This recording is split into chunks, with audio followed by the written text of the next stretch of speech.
A saga do neutralizador continua. Ron, o Cavaleiro do Espaço, enfrenta as Dátulas.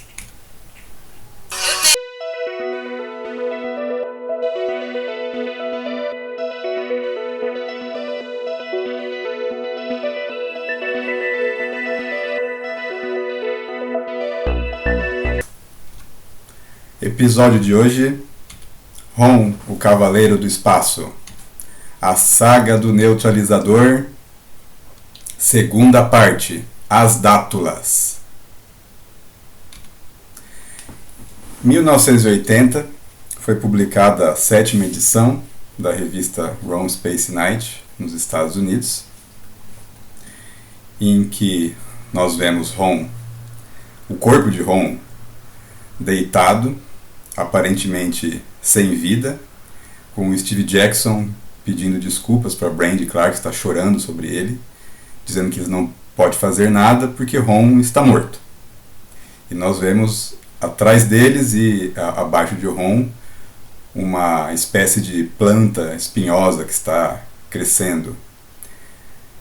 Essa história foi publicada no Brasil em 1983, no Almanac Premier Marvel número 6.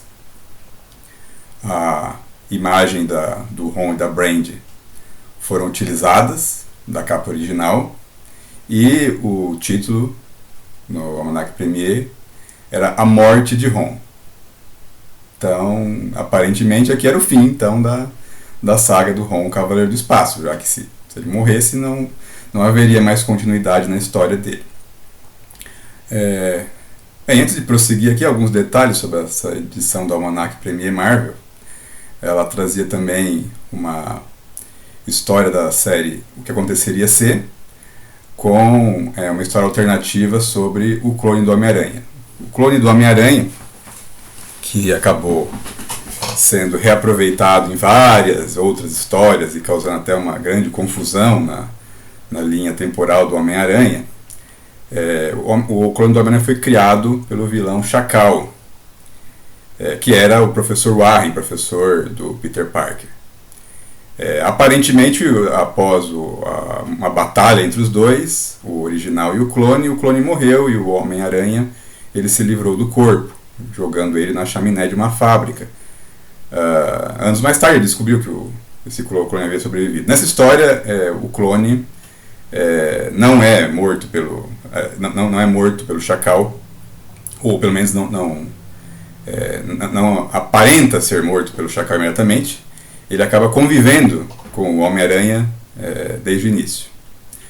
Esse almanac também traz uma história da nave Caçador 3000. Mas a nossa história principal aqui é essa história sobre uma provável morte do Ron. Será que ele realmente morreu? Essa capa ela foi feita por Michael Golden. E aqui é um detalhe especial sobre esse ilustrador, porque ele também era o ilustrador das histórias dos Micronautas, cujo roteiro era feito por Bill Mantlo, o mesmo roteirista da revista do Ron. Então, Michael Golden tem um estilo bastante expressivo da sua arte, em que ele consegue fazer até um certo jogo de cores com a luz e a sombra, deixando um brilho especial que o arte finalista consegue aproveitar bastante. Bem, e a história? Ron morreu? Não morreu? O que aconteceu, afinal de contas? Na história anterior, que dá o início à saga do neutralizador, o Ron foi atacado pelos Cães da Nebulosa Negra. Eles criaram um campo de força ao redor do neutralizador, deixando o Ron sem sua arma mais poderosa. E após uma grande luta com dois Cães da Nebulosa Negra, o Ron acabou sobrecarregado de energia e ele desligou. Caiu. E aqui a história começa na oficina do Steve Jackson, em que ele está tentando despertar o Ron. Ele colocou o Ron numa plataforma elevada e está ali com o maçarico tentando despertar o Ron de alguma maneira, ele não sabe como. E aí chega um policial, o Art, que é amigo do Steve Jackson. E ele pega o Steve Jackson ali com o corpo desligado do Ron. E é claro, ele vê que aquele corpo é da criatura que aparentemente é o robô assassino que vem desintegrando pessoas sistematicamente ali na cidade de Clairton. O Art, ele se lembra ali que a Brandy Clark, a namorada do Steve, estava contando histórias sobre esse robô alienígena, que na verdade não é um robô, né, é um ciborgue, que era um amigo, e aí ele acusa o Steve de estar junto com a Brandy nesse plano de proteger um monstro assassino, né? Mas o Steve diz que ele não matou ninguém, as pessoas que ele aparentemente tinha matado não eram nem humanas, eram alienígenas disfarçados, eram os espectros. E ele tem uma prova. Ali ele manda o Art descobrir um corpo que está ali coberto na oficina, que é o corpo de um dos cães da Nebulosa Negra. E aí o Art vê a face de um dos cães da Nebulosa Negra, né? Apesar de ter aparência humanoide, né, o rosto dos cães da Nebulosa Negra parece uma máscara, assim, e é uma máscara assustadora. E aí o Art aparentemente começa a acreditar na história do Steve. O Steve mostra para ele o neutralizador, que está protegido por um campo de força criado pela magia dos cães da Nebulosa Negra. E aí ele fala, né, que houve uma luta, o Ron acabou sendo... o Ron eletrocutou um dos cães da Nebulosa Negra, mas ele absorveu tanta energia que aí teve um curto-circuito, né, ou algo parecido. Aí ele tem uma ideia. Ele tem uma ideia que talvez eles consigam despertar o Ron se eles utilizarem alguns equipamentos mais sofisticados de diagnóstico. E esses equipamentos eles existem no laboratório onde a Brandy trabalha. Então ele resolve ir para lá. Então ele liga para a Brandy, que está no laboratório, e eles armam um plano, né, para levar o Ron até lá e tentar utilizar os aparelhos médicos para conseguir despertá-lo. Ou pelo menos descobrir, né, o que está acontecendo com ele, e aí ter alguma outra ideia.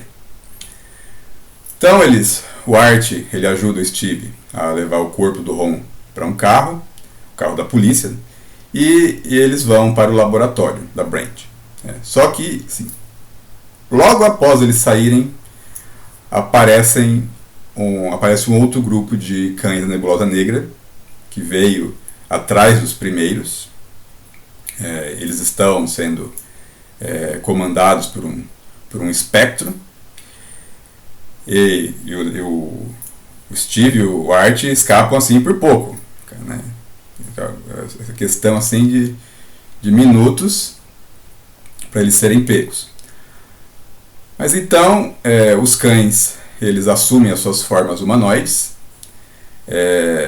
para tirar o corpo do cão que está morto ali, e também para levar o neutralizador do Ron com eles.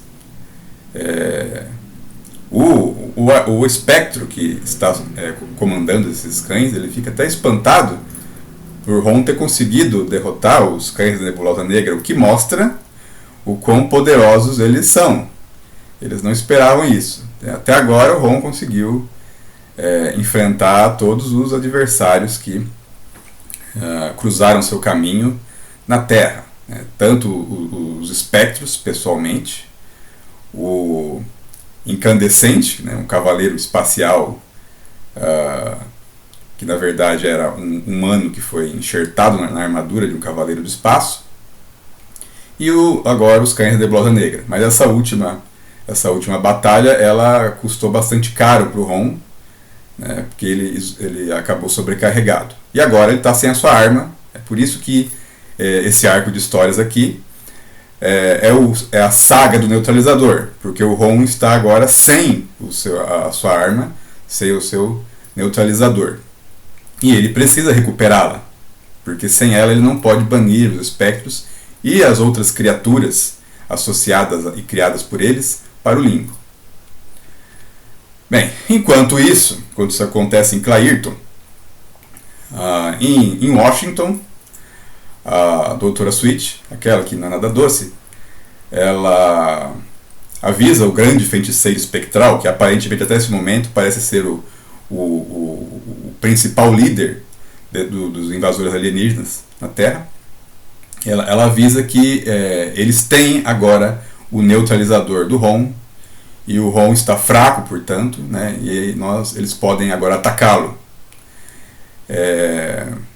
Ela então diz que vai ordenar uma busca pelo Ron, mas o grande feiticeiro diz que isso não é necessário, porque ele vai porque isso deixaria a cidade em alerta, não só a cidade como o estado do West Virginia, chamaria muita atenção.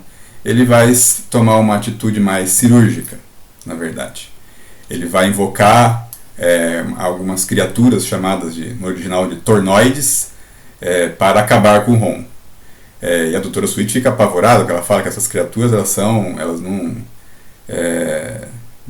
são aliadas dos espectros, né?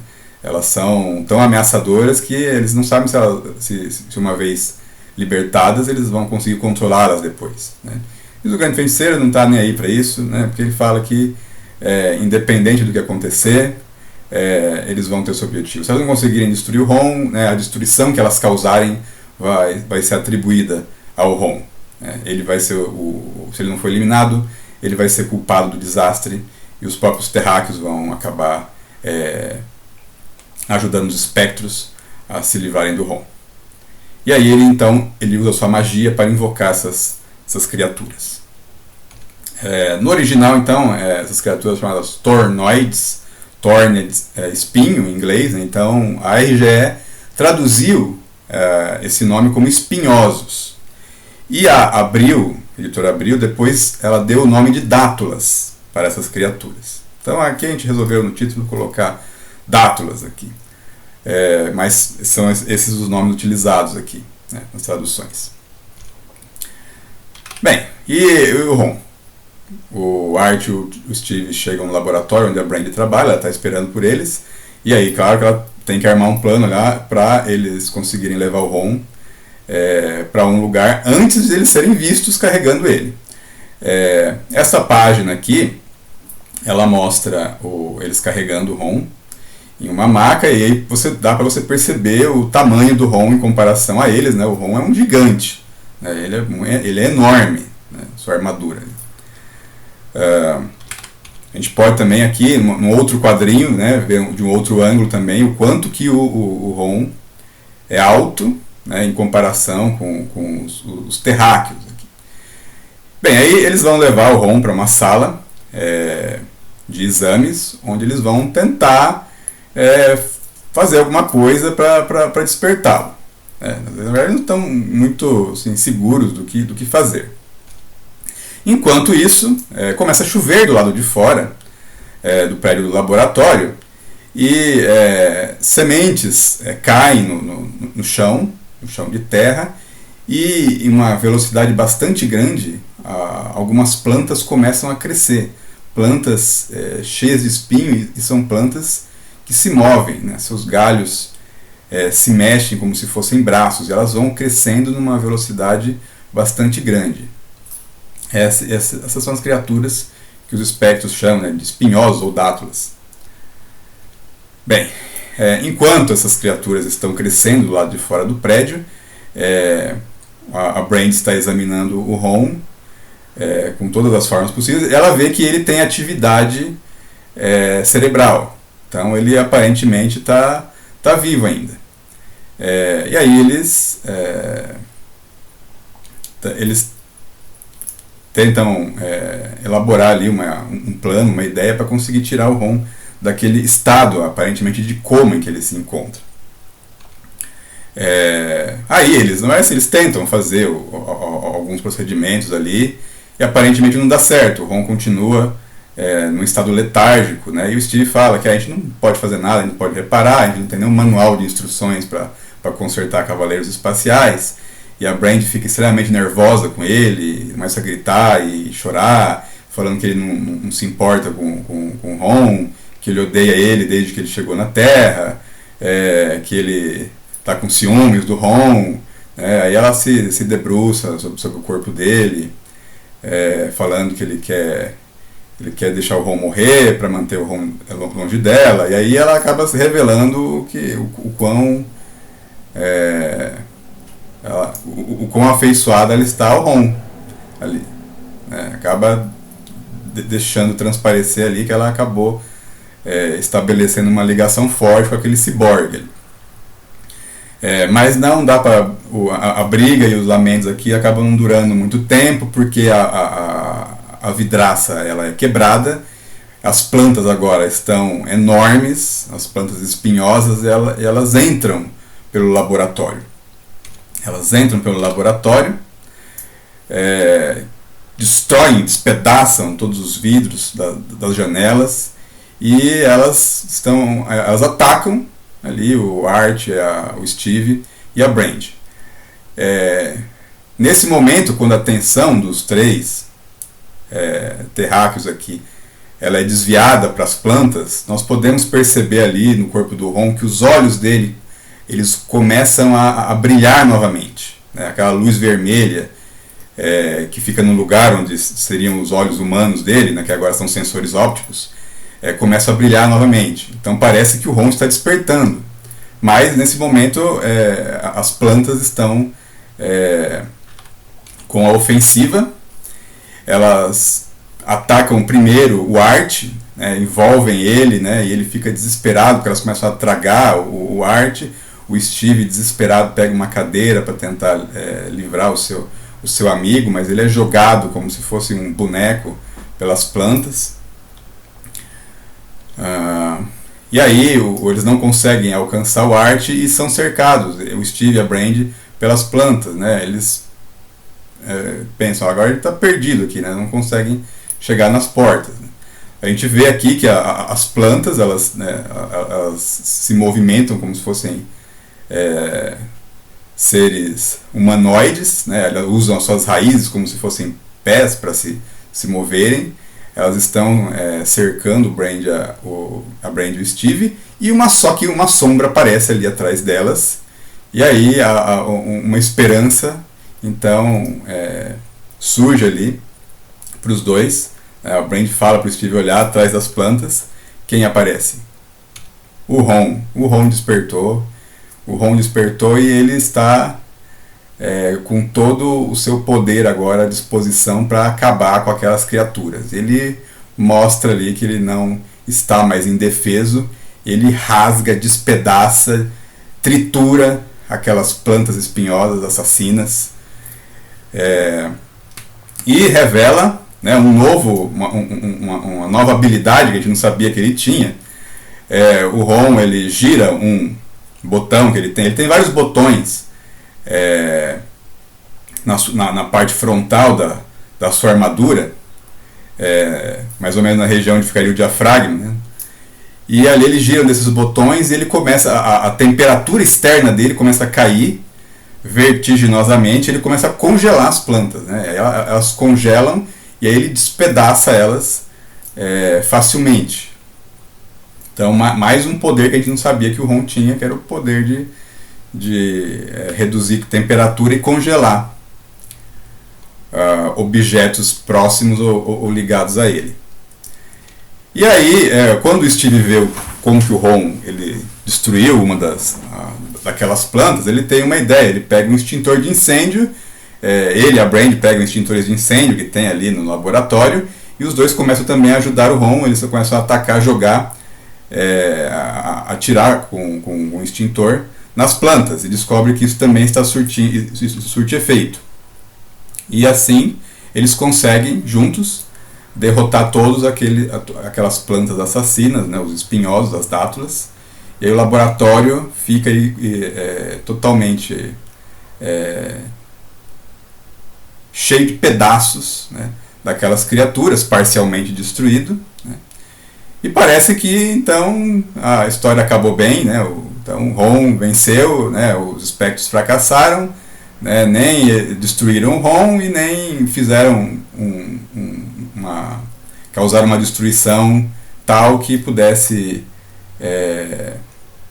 talvez contribuir para a perseguição dele, mas na verdade não é tão, a história não acaba tão bem assim, porque o Steve, ele agora, né, pode se lembrar ali que o seu amigo, né, havia sido o primeiro a ser tragado pelas plantas, e ele vê o corpo do Art ali. Na verdade, nós não vemos o corpo inteiro do Art, a gente só vê um braço dele, né, com a manga da camisa rasgada, o braço todo ensanguentado, e parece que ele morreu, né? E aí o Steve está totalmente assim, abalado, né? Está ali decepcionado, porque apesar de tudo ali eles não conseguiram salvar o seu amigo.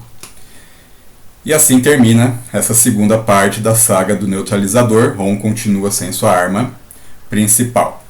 Se você gostou desse episódio, você pode se inscrever nesse canal, ativar as notificações, compartilhar com seus amigos, né? Se você não gostou, você compartilha com seus inimigos. E é isso.